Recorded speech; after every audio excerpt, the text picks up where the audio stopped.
Cette critique risque de durer assez longtemps, je pense. En tout cas, on va avoir pas mal de choses à dire. Donc salut à tous, c'est Pixey. On se retrouve pour cette vidéo critique Retour perdant. Avant toute chose, je rappelle que ma page Facebook, pardon, est dans la description. N'hésitez pas à aller faire un petit tour ou à aimer la page pour me suivre sur Facebook. Et aujourd'hui, il est question de Mother. Je n'ai vu aucune bande-annonce avant d'aller le voir. Je me suis vraiment pris au jeu. J'ai vu d'excellentes critiques qui parlent du meilleur film de l'année. Attention quand on choisit les mots, quand on parle d'un film, faites attention. Pesez un petit peu vos mots, vos phrases. Meilleur film de l'année, Mother. Donc voilà, je me suis coupé de tout. Je pensais partir voir un thriller dans la continuité de Seven Sisters, qui lui est un excellent thriller. Voilà, un truc assez mystérieux, mais thriller, c'était vendu comme ça, moins de 12 ans. On en reparlera aussi dans la critique, mais un truc moins de 12 ans.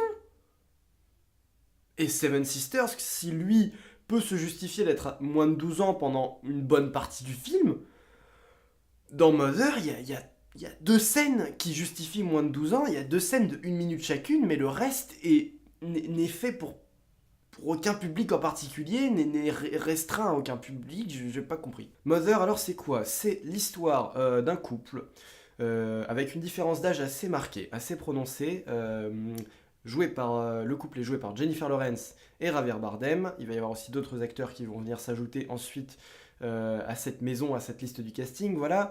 Mais en gros, c'est une maison très isolée, un peu genre le village, très très loin de toute civilisation, dans un champ autour d'une forêt, voilà, une maison ronde. Ça va jouer un peu là-dessus en termes de réalisation, ce qui est pas con. Un décor très plat, très huis clos, voilà.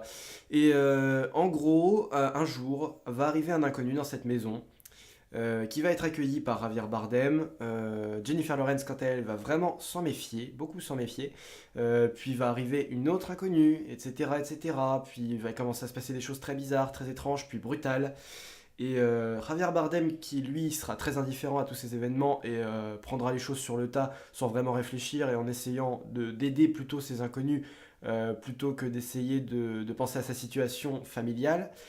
Eh bien, Jennifer Lawrence, elle, ce sera tout à fait à l'inverse. Elle va pas comprendre, elle va pas adhérer à ce délire et elle va essayer de virer le plus possible ces gens de chez elle. Alors apparemment, il y a un message biblique, religieux. Je dis bien apparemment parce que moi, il m'a pas frappé tout de suite et forcément quand tu mens sur les intentions de ton film en faisant passer ça pour un thriller, et ben le message biblique qui est beaucoup envoyé vraiment dans le film, on n'y va pas, ils lèvent pas le pied, ils envoient vraiment tous les films, l'essentiel du film, d'un bout à l'autre, du début du premier plan jusqu'à la fin. C'est véritablement une interprétation de la Bible. Après, pour certaines autres personnes, comme j'ai pu voir ça un peu dans certains commentaires, je me suis un petit peu documenté. J'ai pas vraiment regardé de critiques, comme moi, pas de vidéo, mais j'ai regardé quelques avis. Et il est vrai que le film peut être interprété dans plusieurs sens, ce qui est un véritable défaut. C'est encore très difficile à faire comme style de cinéma quand tu remets l'interprétation entre les mains de ton spectateur, quand tu remets l'histoire et les développements à sa merci. Et oula, il faut vraiment déjà maîtriser ça. Et alors moi, je vous expliquerai un peu plus tard dans ma vidéo l'interprétation première que j'ai vue dans ce film, qui n'est absolument rien religieuse. Je suis agnostique, hein, donc c'est pas d'abord à la religion que j'ai pensé du tout. Et après, quand j'ai compris qu'il y avait effectivement un message surtout biblique, je me suis dit, mais c'est bancal ton truc. Ok, d'accord. Bon, je vous le dis, il y aura du spoiler, hein, vraiment, il va y avoir du spoiler. Je vais casser, je vais faire une partie non spoil et spoil. Mais il y a une scène en particulier qui effectivement te dit, ouais, là, il y a vraiment un truc divin avec ceci, cela, et un autre truc qui arrive qui va être reçu par les inconnus. Et voilà, où là, on voit clairement la figure, enfin, vous voyez de quoi je parle.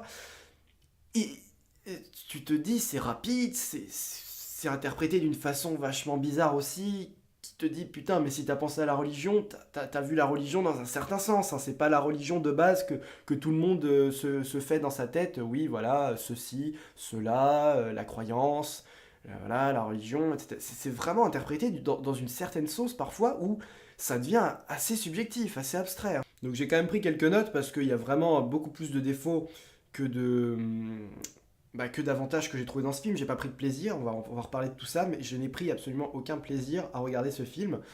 Et franchement, non, non, déjà c'est très ennuyeux. Mais commençons quand même par le petit positif. Je vais pas mettre ça en défaut, mais je vais pas mettre ça non plus en avis positif. Le jeu de Javier Bardem et de Jennifer Lawrence ne m'a pas séduit de ouf. Jennifer Lawrence, qui d'habitude est vraiment une actrice explosive, vraiment, c'était ce genre de film où on aurait pu laisser libre cours à sa pétillance, j'ai envie de dire. Et non, en fait, dans tout le film, elle se laisse bouffer, et à la fin, il se passe ce qui se passe. Mais à aucun moment, Jennifer Lawrence n'a les rênes en main ou ne va lutter ou vraiment faire face avec action, activement, face à la situation qui est en train de se mettre en place. Jennifer Lawrence, pendant tout le film, c'est non, mais arrêtez, s'il vous plaît, on est chez moi quand même. Et quand elle va se vénère, ça donne ça. Descendez de ce lavabo, s'il vous plaît, ça fait 3 fois que je vous le dis. Non, parce que ça va casser, vous allez vous faire mal, hein. Mais arrêtez, vous êtes en train de défoncer le mur, arrêtez! Jennifer Lawrence, putain, quand tu l'as connue dans Hunger Games, que quand elle est en colère, elle n'hésite pas à foutre une patate à l'acteur qui est en face d'elle. Merde, non, tu mets pas. Il fallait pas mettre Jennifer Lawrence dans ce rôle en fait. Je vois où il voulait en venir, mais il y avait tellement des meilleures actrices un peu plus douces, un peu plus posées, un petit peu plus fragiles. Voilà, on est dans cet état de faiblesse, elle se fait assaillir un petit peu. Fallait pas mettre Jennifer Lawrence pour ce genre de rôle. Quant à Javier Bardem, je pense qu'il joue. Déjà, il est plus à sa place, voilà, il est plus indiqué, mais le problème, c'est justement toute cette interprétation qu'on en fait. Moi, j'ai passé la première demi-heure du film à me dire, ça va être lui le salaud de l'histoire. C'est plus ou moins vrai, mais pas totalement.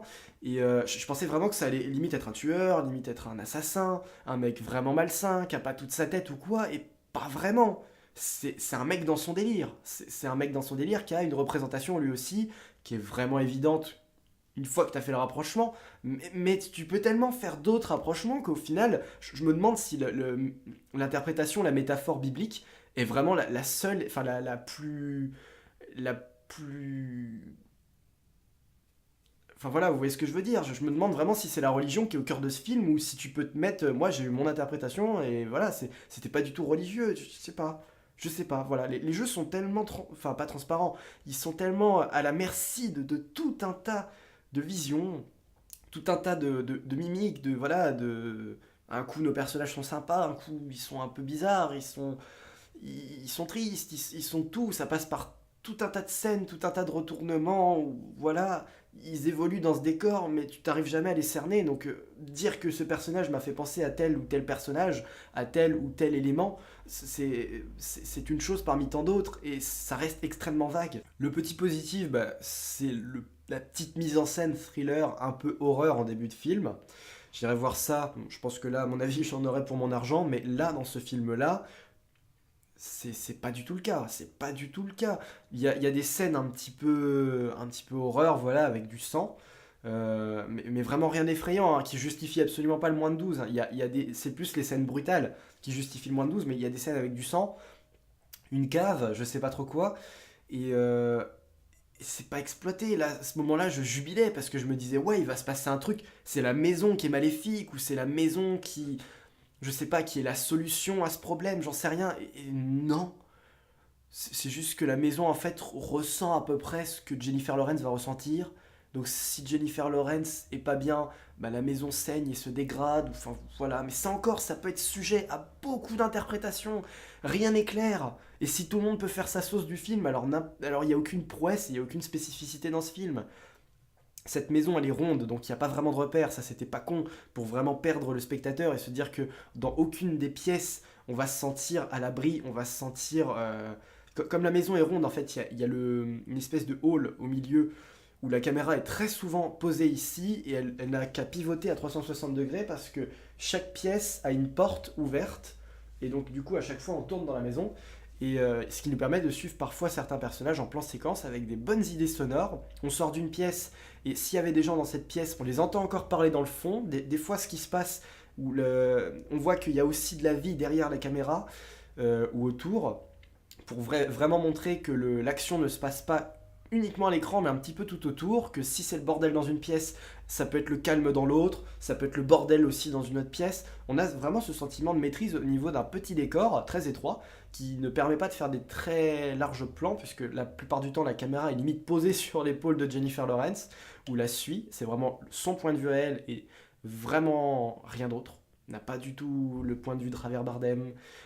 C'est vraiment sur elle que la caméra est plantée. Et tout ça n'est pas con. Tout ça n'est pas con, mais ne sert pas du tout le film. Puisque voilà, c'est de la mise en scène un peu thriller. C'est de la mise en scène clairement un peu anxiogène, fermée. Il y a aussi ce sentiment de claustrophobe qui sera vite brisé parce qu'on va pas se servir davantage de la maison et de ses pièces, si ce n'est pour installer le bordel qui va régner dans le film. Mais ça va pas du tout être une ambiance qui va être posé, ça va pas du tout être des tensions, ça va juste être un énorme bordel et un vrai foutoir que Jennifer Lawrence ne peut pas maîtriser pendant tout le film. Le film ne raconte rien d'autre. Rien d'autre que ça. Un véritable bordel, un foutoir que Jennifer Lawrence ne peut pas contrôler et elle essaye de faire son petit bout de chemin parmi ce bordel en essayant tant bien que mal de virer un petit peu de gens de chez elle. Voilà, c'est tout pour les points positifs. Et puis, ensuite, voilà quoi. Déjà, on va entrer en partie spoiler, parce que tout le reste, forcément, va concerner la dernière, enfin la deuxième heure. Le film se découpe en deux essentiellement, donc voilà. Je vous laisse ici ceux qui ne veulent pas se spoiler, mais il y a quand même du spoil dans ce film qui ne sert pas à grand chose non plus, qui ne va pas vraiment faire office de. Un spoil, quand ça arrive, à une révélation dans un film, ça a souvent tendance à réveiller le film, à le relancer, à redonner un intérêt à un moment où ça devient un petit peu calme, où il se passe plus grand chose. Là, il s'en passe des choses, mais. Donc voilà, quittez cette. Enfin, quittez la partie spoiler si vous n'avez pas envie de vous spoiler, mais ça fait partie des films où, franchement, les spoils ne sont pas non plus. Sont pas non plus des spoils, merde, enfin, si je vous spoil c'est pas bien grave, hein, c'est pas bien méchant, donc à vous de voir. Donc c'est parti en avant pour la partie spoiler. Euh, Il y a quand même aussi un dialogue assez vaseux, assez ridicule, franchement parfois, enfin presque ridicule on va dire, mais c'est toujours Javier Bardem et Jennifer Lawrence, donc très vite on tourne en rond, puisque c'est un couple un petit peu bizarre qui n'est pas. Ils sont pas distants, ils sont assez proches, mais tu vois tout de suite qu'il y a quand même quelque chose de malsain dedans, quelque chose de pas clair, et que c'est pas un couple qui s'aime vraiment. Tu le vois tout au long du film, tu te dis, mec, si tu fais ça, c'est que tu l'aimes pas vraiment. Et elle, tu te dis, toi, si t'es un peu sensé, tu le fais réagir beaucoup plus que ça. Donc il n'y a pas de dialogue, il n'y a pas de communication. C'est juste un espèce d'intermédiaire qu'ils ont entre eux, parce qu'ils vivent ensemble, et sous prétexte qu'il y ait apparemment de l'amour entre eux. Mais voilà, du coup, des dialogues fades, voilà, super fades sur une relation entre eux qui est déjà très fade.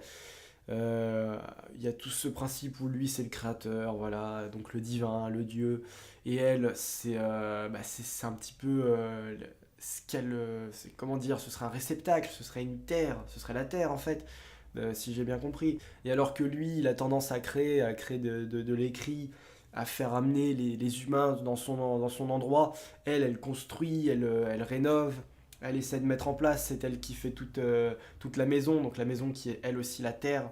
Voilà, c'est l'intermédiaire de Dieu, c'est l'intermédiaire de Dieu en fait Jennifer Lawrence, et du coup ça crée voilà une relation pas terrible parce que c'est chiant, tu te dis ouais c'est le divin qui l'emporte sur leur développement personnage. Donc et puis il y a une scène où j'ai dû me retenir de pas rire parce que voilà on en était à ce point là, mais le film ne devrait pas en être à ce point là, c'est quand même malheureux de voir rire de ce qui devait être à la base un thriller et ce qui se veut être une métaphore religieuse. On n'en rigole pas, t'es pas parti pour rire, sauf si tu regardes Sausage Party qui lui n'a pas hésité à faire son interprétation de la religion, sa propre vision. Sausage Party qui est quand même pas terrible, mais qui lui te dit écoute mec, on prend un sujet, on en fait un truc n'importe quoi, exactement un peu comme là, mais avec un putain de fil conducteur qui au moins fait rire et au moins te fait réfléchir, te dit ah bah ouais voilà il y a l'ambiance Scary Movie et l'ambiance voilà avec ce bordel on a quand même tenu une histoire, un début, un milieu, une fin.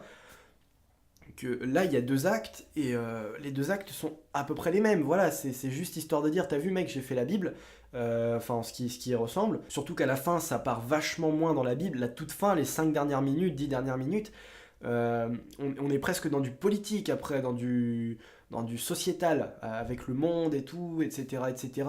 C'est plus du tout religieux, hein. Même si c'est l'extrême fin du film, vraiment la toute fin, euh, la partie où il y a des CRS, où ça fait la fête, où c'est le bordel, ils retournent toute la maison, qu'ils écoutent plus rien, qu'ils sautent et tout. À partir du moment où ils ont bouffé le bébé, il n'y a plus rien de religieux. Bon, c'est la fin du film, comme je l'ai dit, mais c'est vraiment...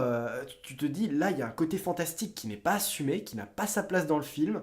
C'était déjà un peu le cas, mais pour un film qui se veut réaliste d'un bout à l'autre, vraiment du début à la fin, où il n'y a pas tellement de choses fictives qui sortent de l'ordinaire, c'est vraiment... Si encore c'est une métaphore religieuse où ils essayent de poser un élément réaliste, enfin un décor réaliste, etc., où tu peux interpréter ça d'une façon avec une image qui est différente de celle à laquelle tu penses à la base, c'est très bien. Mais comme à la fin on part dans un truc fantastique, pas assumé, mais voilà, ça dénote complètement. Là, c'est encore plus le beans, c'est le foutoir total. Ça vient primer le bordel sur tout le reste.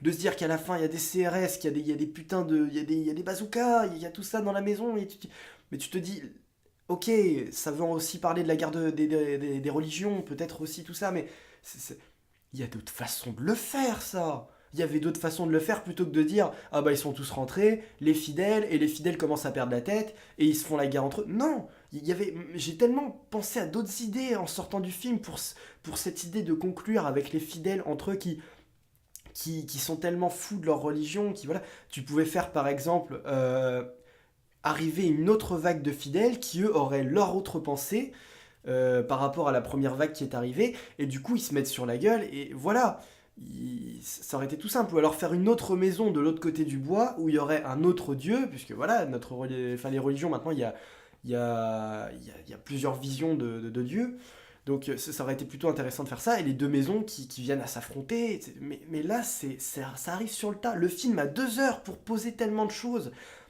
et en 2 heures, tu vois qu'il pose rien, mais rien du tout. Il aurait tellement pu ficeler ça, vraiment, pour amener à des situations qui sont bien travaillées, qui sont vraiment bien amenées pour que tout ça soit bien cohérent et que ça ait de la gueule, que ce soit vraiment pas fait comme ça, juste en mode la religion peut tout justifier, la religion peut amener à des scènes totalement loufoques et sans queue ni tête, puisque de toute façon c'est mon interprétation à moi et vous c'est votre interprétation que vous en ferez, donc voilà. Le film ne peut pas se permettre de prendre autant de liberté que ça, alors qu'il a un message profond et que il pourrait tellement mieux faire. C'était vraiment parce qu'on insiste sur rien au final dans ce film. Il n'y a aucune scène intéressante, il n'y a aucune scène qui se démarque d'une autre. Il n'y a aucun personnage vraiment. Bon, il n'y a que Javier Bardem et Jennifer Lawrence qui soient vraiment les principaux, et ils ne portent pas de nom. Ça c'est intéressant. Mais non, non, ah oui, j'avais oublié de dire un truc sur les dialogues. Et mais j'y reviendrai un petit peu après. Mais non, enfin, ces deux persos principaux, on connaît pas leur nom, tout ça, d'accord, mais il y a rien d'intéressant. À aucun moment ils vont se démarquer, il n'y a pas beaucoup d'évolution du personnage. Il y a un premier plan, forcément, certains ont dit que ça spoilait. Dans un sens, oui, mais il y a cet esprit de cycle qui, là, c'est intéressant. Là, c'est un propos assez intéressant, l'effet de cycle. On commence littéralement avec la fin de quelque chose, et la fin du film sera la fin qu'on a vue au début, mais voilà, une histoire de cycle, voilà. Il faut forcément commencer par la fin du cycle précédent pour commencer le film avec le cycle qu'on va voir. Donc tout ça n'est pas con. Ça marche très bien, mais c'est grotesque. Du coup, c'est vrai que cette image de départ fait que tu vas comprendre dès le début ce qui va se passer. Et dès que tu vois le premier inconnu qui arrive, qu'elle commence un peu à s'énerver, bah, c'est bon, j'ai compris, je sais exactement ce qui va se passer. Il n'y a pas de surprise en plus dans ce film, il n'y a aucune surprise. Et ouais, le moment, donc ouais, je disais, c'était un petit moment maintenant dans la critique, mais le moment où me suis retenu de pouffer de rire, c'est au moment où elle a le gamin dans les bras, que lui, il veut absolument le montrer à ses fans, à ses fidèles, et qu'elle dit... et lui, il dit, non, je suis son père. Et elle dit, et moi, je suis sa mère. C'est comme ça. Ça m'a fait penser à ça. Harold! Shrek! Fiona! Maman! Harold! Shrek 2, quel bon film. En plus, même le titre est mensonger, parce qu'il y avait tellement de choses. Le film s'appelle Mother. Mais ça traite pas du tout de la maternité, mais pas du tout, mais vraiment pas, ni de la perspective d'avoir un enfant ou quoi, mais c'est absolument pas ça. Moi, je pensais justement aussi que le thriller allait tourner autour de ça, qu'on suivrait dès le départ une femme enceinte ou une femme qui a envie d'enfant ou pas, mais les questions de parents, d'enfants, voilà, d'envie d'un enfant, mais c'est rien dans le film, ça c'est rien. Et le gamin qu'il va y avoir, qui fait office un peu de Jésus, du coup, forcément, voilà, ouais, d'enfant divin, mais il va tenir 5 secondes, ils vont le bouffer, mais comment tu veux tenir après Alors je veux bien et tout, le corps du Christ, tu le manges, et donc forcément, le bébé, on le mange, mais c'est... Le fait de le faire comme ça, de le faire en mode cannibale, à peine vu, ils le prennent, ils le glorifient, ils le bouffent, mais c'est de la folie, j'ai l'impression de voir là c'est les fidèles du Joker, c'est pas des fidèles religieux. Alors, le film peut aussi insister sur le fait que on interprète la religion dans un très mauvais sens, avec brutalité, avec violence, et voilà, peut-être avec folie, je dis bien.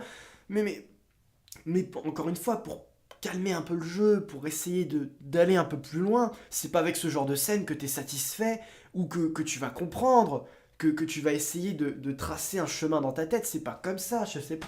Il y a un gamin, ils lui font des cadeaux, ils l'adorent, puis ils le bouffent, puis ils le glorifient, puis ils hésitent pas à foutre sa carcasse toute sanguignolante, et puis ils se servent, et puis ils bouffent, et puis il y a du sang qui coule, ils sont contents, mais un film sur la religion, voilà, où tu essaies de faire une métaphore de quelque chose, alors même si ça peut encore s'interpréter de différentes façons, je veux bien, là ça se tient dans quel sens, là? Un joli bébé CGI en plus, hein. Mais je croyais que Twilight 5 avait fait en sorte que tout le monde retienne la leçon qu'un bébé CGI c'est ce qu'il y a de pire et c'est ce qu'il y a de plus dégueulasse. Donc moi, comment j'ai vu le film, enfin mon interprétation, puisqu'on arrive bientôt en fin de critique, ça n'a rien à voir avec la religion. J'ai pas du tout pensé à ça, pas du tout. Parce que j'étais embrouillé, j'étais embrumé, j'ai pas voulu voir ce film-là et du coup j'ai pas eu envie de réfléchir non plus. Bon, en sortant, je me suis dit que ça pourrait être un genre de film hollywoodien en fait, qui explique comment les stars hollywoodiennes, tout ça, vivent la célébrité. Et je pense que ce que j'ai vu là peut se tenir aussi. Il y a aussi un. Voilà, c'est une grande partie. On voit que un mec voilà, qui se cherche, qui a du mal, qui laisse sa femme un petit peu en marge de tout ça, qui la laisse gérer la maison, voilà, et qui la délaisse aussi un peu, on voit qu'elle est délaissée, et qui essaye de tout faire en sorte pour être au top, avoir du succès, et que quand il a du succès, bah là c'est le point final qui fait qu'il néglige sa femme, les paparazzi, hein, voilà, qui envahissent sa vie, mais il peut pas s'en passer, même s'il y a des connards, même s'il y a des mauvais, il se sent adulé, il se sent adoré, donc il en oublie tout, il pardonne tout, il passe sur tout, et sa femme qui elle n'est pas dans le coup, bah forcément va prendre cher, parce que ça aussi ça arrive, voilà, les célébrités qui sont, on respecte pas leur vie privée, on brise des familles, avec des modes de vie, avec des indiscrétions, des ragots, des gens qui viennent toujours les déranger, voilà, dès qu'ils partent en vacances, dès qu'ils font un truc, voilà, leur vie ne peut absolument pas être privée, ils n'ont pas de vie privée, et c'est un peu ce que va faire, c'est ce à quoi Jennifer Lawrence va faire face. Donc voilà, j'ai plus vu ça. Et là, pour le coup, le message se tient. Si on exclut la fin, en fait, et le début, qui là partent forcément dans du fantastique, avec le cycle qui se renouvelle, etc., etc. Et encore, ça aussi, ça peut se tenir, parce que une fois que sa femme, en gros, va mourir ou va le quitter, parce que l'explosion pourrait symboliser aussi le divorce, la rupture, et ben en gros, quand le film recommence avec une autre, ben en gros, c'est voilà, il l'a remplacée et il va recommencer, voilà, la même chose avec une autre, peu importe, hein. Il y a beaucoup d'acteurs maintenant qui font ça, hein. Je pense à Johnny Depp, euh, qui a largué, enfin c'est Vanessa Paradis peut-être qu'il a largué, mais il a pas, il s'est bien pressé vite de retrouver une Amber Heard, je crois, hein, ouais, qui est vachement plus jeune que lui. On voit, là j'ai vachement vu l'histoire de Johnny Depp aussi un peu dans ce film, son histoire actuelle, grande star du cinéma, etc., qui se tape une petite jeunette. Voilà un peu comment je l'ai vu moi. C'est mon petit côté cinéphile qui a forcément primé sur la religion, et j'ai trouvé un peu plus de sens à ce film. Et, ah oui, forcément, les enfants qui en... Bon, le fait de faire mourir l'enfant, c'est peut-être un peu extrême par rapport à mon raisonnement, mais les enfants des stars aussi, qui forcément doivent vivre la célébrité de leurs parents, difficilement, hein, c'est pas facile, et des fois, ils morflent aussi, les enfants. Que ce soit d'ailleurs des enfants de célébrité ou pas, hein, quand il y a des divorces et des tensions, que la vie est pas facile, les enfants sont aussi les premiers à morfler. Et si je pense à mon raisonnement et pas au raisonnement biblique, franchement, je commence un petit peu à moins être dérangé par ce film avec mon raisonnement à moi qu'avec le raisonnement divin. Mais sinon, en dehors de ça, le film ne fait pas peur. Le film n'est pas gore. Le film n'est quasi pas anxiogène. ne raconte rien, n'a pas vraiment de scénario, voilà, a une partie fantastique qui vient pas bien se mélanger, vient pas bien s'imbriquer avec le reste, ne correspond pas vraiment à ça, ne correspond pas aux attentes du spectateur, voilà. On parle de film de l'année, comment tu veux dire que... Non, ça, si tu dis que c'est le film de l'année, c'est un raisonnement hyper subjectif. Tu peux pas te permettre de dire ça dans un canard, ou tu peux pas te permettre de dire ça sur Internet. Tu peux pas dire ça d'un film ultra subjectif comme celui-là, où tout est remis entre les mains du spectateur. Littéralement, le film te dit, mec, je te laisse voir mon délire, où tu vas kiffer, où tu vas rien comprendre, où tu vas détester, où tu vas te faire chier, parce que ça dure 2 heures quand même, pour aucun scénario, pour pas grand chose, pour juste des scènes un peu foutoirs à la Projet X. Oui, parce qu'il y a un petit côté un peu Projet X limite là-dedans, hein. Tout le monde s'invite, tout le monde fait comme chez soi et tout, enfin voilà, mais Projet X, c'est expliqué, c'est concret, enfin voilà, je sais pas, puis c'est volontairement un bordel qui part en couille, que là c'est involontaire, donc il faut encore gérer ça d'une autre manière, et le film n'a pas envie de le faire, visiblement, je sais pas, donc non. Voilà un petit peu cette histoire.